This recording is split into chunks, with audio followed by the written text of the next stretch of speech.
देखो इस थ्योरम को समझने की कोशिश करिएगा, ठीक है ना। इसमें बोला है कि इन एन आइसोसेलेस ट्रायंगल, तो जैसे ही बोला आइसोसेलेस ट्रायंगल तुम्हारे दिमाग में क्या घूमना चाहिए? ऐसा ट्रायंगल जिसका दो गो साइड क्या होना चाहिए? बराबर। क्या केवल यही घूमना चाहिए कि और भी घूमना चाहिए? और भी कुछ घूमना चाहिए? बोलो।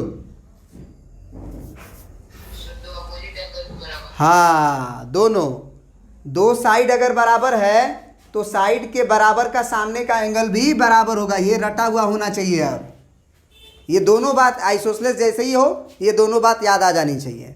उसके बाद बोल रहा है कि proof that the altitudes from the vertex, है ना, बाइसेक्ट द बेस। तो एक्चुअली जो है ना आइसोसेलेस ट्रायंगल का बेस जो होता है वो नॉन इक्वल साइड को बोलते हैं। जैसे ये साइड बराबर है जनरली, वैसे बेस इसको भी बोला जा सकता है, लेकिन जनरली अगर हम बेस की बात करें तो जो बराबर साइड है तो होता है उसको हम बेस नहीं बोलते हैं, इसको बेस बोलते हैं।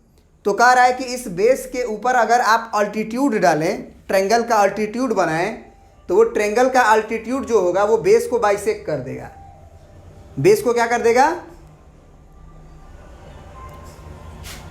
अब क्वेश्चन मार्क ये है कि अल्टीट्यूड क्या होता है। तो शायद अल्टीट्यूड आपको हम पढ़ाए हैं सबसे पहले ही, सेंट्रोइड, अल्टीट्यूड्स वगैरह। फिर से भी बता देते हैं, कोई दिक्कत नहीं है। अल्टीट्यूड का मतलब होता है कि सामने वाला जो वर्टेक्स है ना, उस वर्टेक्स से सामने वाले साइड पे परपेंडिकुलर डाल दीजिए। समझ रहे बात को? किसी भी ट्रायंगल के वर्टेक्स से सामने वाले साइड पे क्या डाल दीजिए आप? परपेंडिकुलर। तो उसे हम लोग अल्टीट्यूड कहते हैं। तो इन्होंने यही बोला है कि अगर ये एडी एक अल्टीट्यूड है तो एडी क्या करेगा ना, बीसी को आधा कर देगा। बीसी को आधा कर देगा मतलब कि बीडी की लंबाई और डीसी की लंबाई बराबर हो जाएगी। ये सारे ट्रायंगल में नहीं होता है, ऐसा गलत फहमी मत मान लेना। जैसे ये ट्रायंगल एक मान लो ले लिए, क्या यहाँ से अगर इस सामने वाले वर्टेक्स से यहाँ पे परपेंडिकुलर डालोगे तो क्या ये सामने वाला साइड आधा हुआ क्या?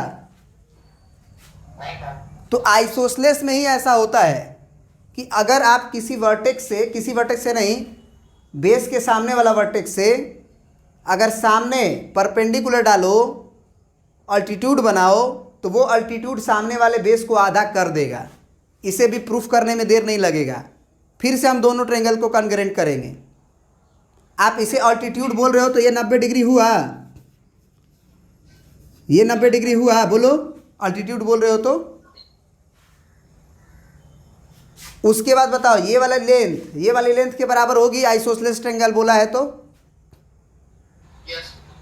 अब ये साइड इस साइड के बराबर और ये 90 डिग्री के बराबर, और ये तो कॉमन साइड है।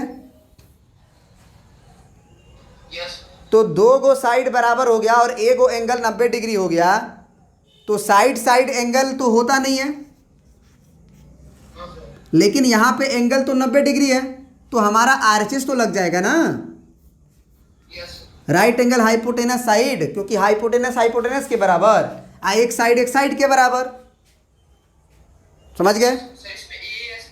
बिल्कुल भैया, ये वाला एंगल के बराबर है, और ये वाला एंगल के बराबर है।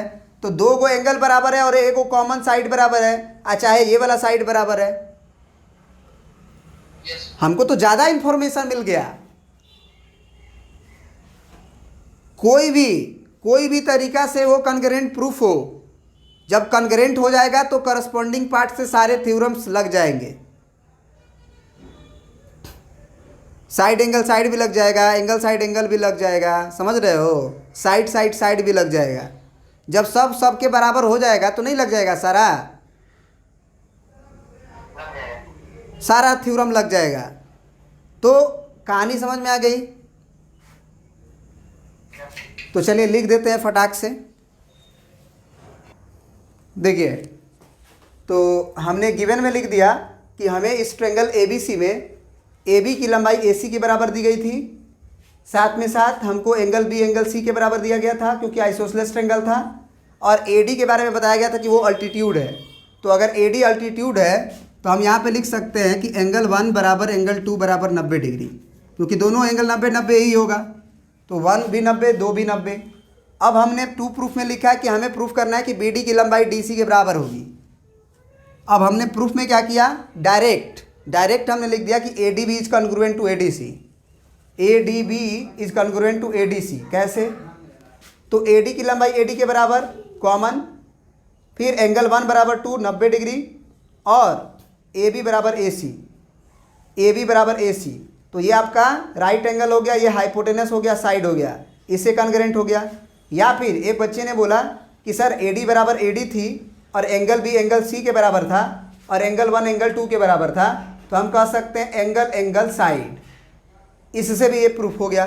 और जैसे ये प्रूफ हो गया, सी पी सी टी से जो डी बी की लंबाई होगी दूसरा तीसरा का, वो किसके बराबर होगा, दूसरा तीसरा का इधर भी, तो किससे, ये किससे लिखे by C P C T, corresponding part of congruent triangle, क्योंकि अगर कॉन्ग्रुएंट हो गए तो कोरस्पॉन्डिंग पार्ट बराबर हो गए, प्रूफ हो गया।